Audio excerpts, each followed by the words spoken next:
Karunungang Buhay kasama si Pastor Joey Umali dito lang sa 702 DZAS, Agapay ng Sambayanan.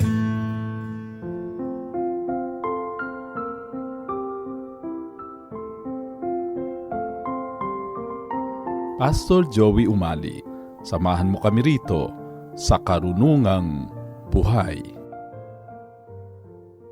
Binabati ko ng maligayang Pasko kayong lahat na sumubaybay sa ating programang Karunungang Buhay sa loob ng isang taon sa pamagitan ng radio over 702 DCAS at gayon din sa FB, sa YouTube at sa GCTV channel. At sapagkat ito ang huli nating episode ngayong 2022, nais kong pasalamatan ang ating mga kaagapay na siyang dahilan upang mapakinggan ninyo at mapanood tuwing linggo itong ating programa. Sa RTV, kina Eileen Valdez, Wenmark Balakutan at Angelica Joyce Kalayag. Sa ating ProdTech, kina Reggie Villena, Nathaniel Peralta at Benjo Morano. At siyempre, sa ating programming team sa pangunguna ni Ate Jo Alabastro. Marami pong salamat sa inyong labor of love for the glory of God. Isang katangiang dapat mangibabaw, hindi lamang sa tuwing sasapit ang Pasko, kundi sa lahat ng panahon ng ating buhay bilang mga tagasunod ni Jesus ay ang humility o kababaang loob. Itinuturing ng maraming philosophers na ang kababaang loob ang pundasyon ng lahat ng virtues. It is the mother of all virtues. It is the highest of all virtues. Ang pinakamataas na katangian sa lahat ng katangian. Maganda yung sinabi ni Saint Augustine. Sabi niya, and I quote, "Humility is the foundation of all other virtues. Hence, in the soul in which this virtue does not exist, there cannot be any other virtue except in mere appearance." Kaya't kapag nawala ang kababaang loob sa isang tao, mawawala na ang lahat ng kanyang mabuting katangian. Kung mayroon mang isang nangibabaw na katangian ang ating Panginoong Hesukristo habang siya'y naririto sa lupa ay yung kanyang kababaang loob. At ngayong Paskong ito ang dapat nabigyan natin ng pansin, lalong-lalo na tayong mga tagasunod ni Jesus. Sapagkat ito ang isang katangian na inaasahan ni Jesus mula sa kanyang mga tagasunod. Ang kababaang loob. Sa Lucas 14:11 ay ganito ang kanyang sinabi sa mga alagad. Ang nagpapakataas ay ibababa at ang nagpapakababa ay itataas. Dahil walang sino man ang maaaring makagaya sa ginawa niyang pagpapakababa. Si Jesus ang tunay na virtue of all virtues. Pag-aralan natin ang ginawang pagpapakababa ni Jesus at kung ano ang mahalagang itinuturo nito sa atin lalo na ngayong Pasko. Mababasa natin ito sa Filipos 2:5 hanggang 11. Babasahin ko ang magandang balita Biblia ng Filipos 2:5 hanggang 11. Naway magkaroon kayo ng kaisipan na tulad ng kay Kristo Jesus. Kahit taglay niya ang kalikasan ng Diyos, hindi niya ipinagpilitang manatiling kapantay ng Diyos. Sa halip, kusa niyang binitiwan ang pagiging kapantay ng Diyos at namuhay na isang alipin. Ipinanganak siya bilang tao.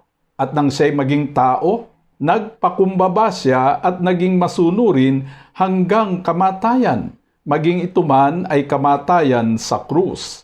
Dahil dito, siya'y lubusang itinaas ng Diyos at binigyan ng pangalang higit sa lahat ng pangalan. Sa gayon, sa pangalan ni Jesus ay luluhod at magpupuri ang lahat ng nasa langit, nasa lupa at nasa ilalim ng lupa. At ang lahat ay magpapahayag na si Jesucristo ay Panginoon sa ikaluluwalhati ng Diyos Ama. Sa mga talatang aking binasa, ay tinalakay ni Pablo ang ginawang pagpapakababa ni Jesus. Ito ang tinatawag sa theology na kenosis, na ang ibig sabihin ay emptiness. Binubud ito sa verse 7 na nagsasabi, hinubad niya ang lahat ng katangian ng pagkadiyos, nagkatawang tao at namuhay na isang alipin. Nananawagan si Pablo sa lahat ng mananampalataya na tularan ang kababaang loob ni Jesus. Wika niya sa verse 5, magpakababa kayo tulad ni Kristo Jesus. Paano ba ipinakita ni Jesus ang kanyang pagpapakababa? Una, bagamat siya'y tunay na Diyos, hindi niya ipinagpilitang maging kapantay ng Diyos. Nasa Kanya ang lahat ng kapangyarihan ng Diyos, ngunit hindi niya ginamit ang kapangyarihang ito. Nasa Kanya ang lahat ng karapatan bilang Diyos, ngunit hindi niya ginamit ang karapatang ito. Tayo mga tao'y nilikha lamang ng Diyos. Hindi tayo Diyos, kaya't wala tayong karapatang ipagpilitang maging kapantay ng Diyos. Pero malungkot, maraming tao ang nag-aastang parang Diyos. Maraming tao ang gustong maging kapantay o kaya'y daigin pa ang Diyos. Ang pagkakasala ni Adan at Eva ay bunsod ng kanilang pagnanasa na maging parang Diyos. Ganito ang panunukso ng ahas kina Adan at Eva na nasusulat sa Genesis 3:5. Gayon ang sabi ng Diyos, sapagkat alam niyang kung kakain kayo ng bunga niyon, magkakaroon kayo ng pagkaunawa. Kayo'y magiging parang Diyos. Malalaman ninyo ang mabuti at masama. Kayo'y magiging parang Diyos. Ang hangaring iyon ang nagbulid kina Adan at Eva sa kasalanan. Paano ba tayo nagiging parang Diyos sa ating kapwa? Kung hinuhusgahan, hinahatulan natin ang ating kapwa na para bagang naalalaman natin ang lahat, na para bagang tiyak na tiyak tayo sa kanyang motibo, na para bang hindi tayo maaaring magkamali sa ating paghusga. Ganito ang babala ni Jesus sa Mateo 7:1 at 2. Huwag ninyong hatulan ang inyong kapwa upang hindi kayo hatulan ng Diyos, sapagkat hahatulan kayo ng Diyos ayon sa hatol na inihatol ninyo sa iba. Ang panukat ninyo sa iba ay siya ring ipapanukat sa inyo. Ikalawa, pagamat nasa Kanya ang lahat ng katangian ng pagkadiyos, hinubad niya ang lahat ng ito at siya'y namuhay bilang isang alipin. Hindi lamang iniwan ni Jesus ang kanyang pagiging Diyos. Hindi lamang siya nagkatawang tao, kundi siya'y namuhay bilang tao doon sa pinakamababang kalagayan bilang alipin. Ayon sa kasaysayan, si Gautama Buddha, na founder ng Buddhism, ay anak ng isang mayaman, ngunit nakipamuhay sa mahihirap. Yun ay isa ring malaking sakripisyo. Ngunit wala nang makakadaig sa sakripisyong ginawa ni Jesus, sapagkat siya'y Diyos na nagkatawang tao at namuhay bilang isang alipin. paano ba tayo makikipamuhay bilang alipin? Hindi naman literal na tayo'y papaalipin sa iba, kundi tayo'y magiging tagapaglingkod na tulad ni Jesus na nagwika sa Marcos 10:45, sapagkat ang anak ng tao ay naparito hindi upang paglingkuran, kundi upang maglingkod at ibigay ang kanyang buhay sa ikatutubos ng marami. Ganito rin ang ninanais ni Jesus na gawin natin.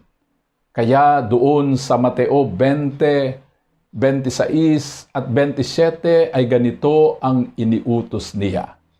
Sino man sa inyo na ibig maging dakila ay dapat maging lingkod, at sino mang ibig maging pinuno ay dapat maging alipin ninyo.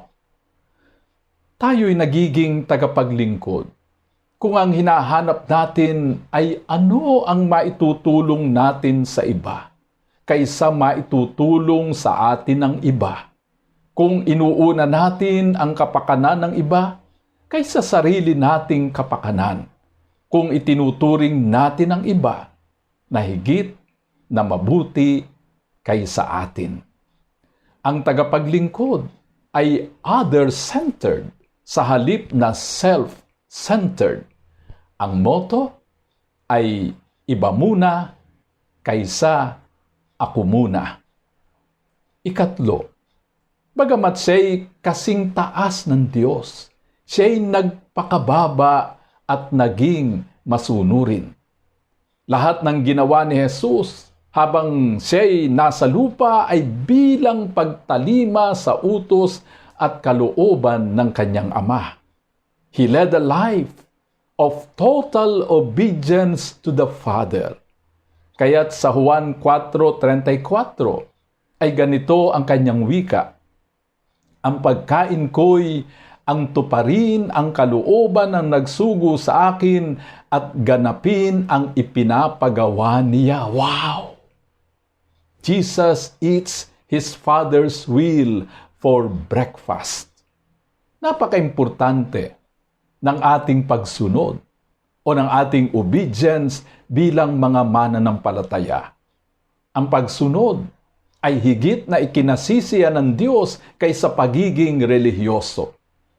Ganito ang wika sa unang Samuel 15:22. Ang pagsunod sa Kanya ay higit sa handog, at ang pakikinig ay higit sa haing taba ng lupa. Paano tayo magiging masunurin na tulad ng pagkamasunurin ni Jesus? Kailangang itakwil natin ang sariling kagustuhan at pangibabawin ang kagustuhan ng Diyos. Halimbawa, ang kagustuhan natin ay gumanti o makapatas man lamang kapag tayo'y naagrabyado. Malayo sa ating isip ang magpatawad sapagkat ayaw nating naiisahan tayo ng iba. Ngunit kagustuhan ba ng Diyos na tayo'y gumanti? Hindi. Ang kagustuhan niya, tayo'y magpatawad. Ang itinurong panalangin ni Jesus ay nagsasabi, Ama, patawarin mo kami sa aming pagkakasala, gaya naming nagpapatawad sa nagkakasala sa amin. Kung hinihingi natin ang kapatawaran ng Diyos sa ating pagkakasala, kailangan din tayong magbigay ng kapatawaran sa mga nagkakasala sa atin. Ang ating naturalesa ay kamuhian ang gumawa sa atin ng masama. Ngunit nais ng Panginoon na i-reverse natin ito. Ganito ang wika ni Jesus sa Mateo 5:43 at 44. Narinig na ninyong sinabi, ibigin mo ang iyong kaibigan at kapuutan mo ang iyong kaaway. Ngunit ito naman ang sabi ko, ibigin ninyo ang inyong kaaway at idalangin ninyo ang umuusig sa inyo. Nang mamuhay si Jesus ng buong pagpapakumbaba, narito ang mga ginawa sa Kanya ng Diyos Ama. Siya'y itinampok ng Diyos at binigyan ng pangalang higit sa lahat ng pangalan. Kung tayo'y magpapakababa, katulad ng ating Panginoong Hesus, itataas din tayo ng Diyos, pararangalan din tayo ng Diyos na higit kaysa anumang parangal na maaaring igawad sa atin ng tao. Tatawagin niya tayo na kanyang mga anak, at dahil mga anak ay tagapagmana ng kanyang kaharian. Maninikluhod at sasamba sa kanya ang lahat ng nilikha. Hindi natin aasamin siyempre na tayo'y sambahin, sapagkat ang pagsambay inuukol lamang sa Diyos. Ngunit kung tayo'y magiging mapagpakumbaba, tutuparin ng Diyos sa atin ang kanyang mga pangako. Ganito ang wika ni Jesus sa Mateo 5:5. Mapalad ang mga mapagpakumbaba sapagkat tatamuhin nila ang ipinangako ng Diyos. Ipapahayag ng lahat na si Jesucristo ang Panginoon sa ikararangal ng Diyos Ama. Lahat ng pagpupuri kay Jesucristo ay para sa pinakamataas na karangalan ng Ama. Kung tayo'y magpapakumbaba, tatanggap din tayo ng mga papuri para sa karangalan ng Diyos. Sa Paskong ito, alalahanin natin ang pagpapakumbaba ng ating Panginoong Jesucristo sa pamamagitan ng pagkakaroon din natin ng mapagpakumbabang buhay. At sa gayon, araw-araw ay magiging Pasko.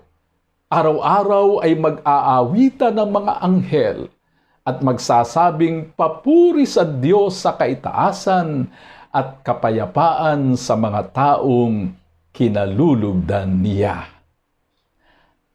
Bago tayo magtapos sa ating programa sa pamagitan ng panalangin, sa kahilingan ng iba, sa katanungan ng iba, nais ko pong ipahayag na yung aking libro na Unchanging Grace Volume 3 ay available na po sa mga bookstores. Humabol po kayo sapagkat ang reflection dito ay magsisimula ng January 1st hanggang December 31st. Ito pong English ay Unchanging Grace, Rest in God's Presence. At ang Tagalog, Unchanging Grace, Pumanatag sa Presensya ng Diyos. Tayo'y manalangin. O banal naming Diyos, maraming pong salamat, pinupuri ka namin, sapagkat niloob mo na kami ay muling sumapit sa isang panahon na ipagdiriwang namin ang Pasko. Salamat dakilang Diyos sapagkat sa nakaraang 2 taon ay hindi kami tunay na nakapag-celebrate. Ngunit ngayon, kami ay nagdiriwang sa kaarawan ng aming Panginoong Jesucristo. Tulungan niyo po kami na katulad ng halimbawang ipinakita ng aming Panginoong Hesus na kami ay mabuhay ng may lubos na pagpapakumbaba sa pangalan ng Ama, ng Anak, at ng Banal na Espiritu. Amen. Maraming salamat sa inyong pagsubaybay sa ating programang Karunungang Buhay hanggang sa susunod na linggo na bagong taon. Muli tayong magsasama-sama sa pagbubulay-bulay sa salita ng Diyos. Tandaan mo, mahal ka ng Diyos kahapon, ngayon, at bukas.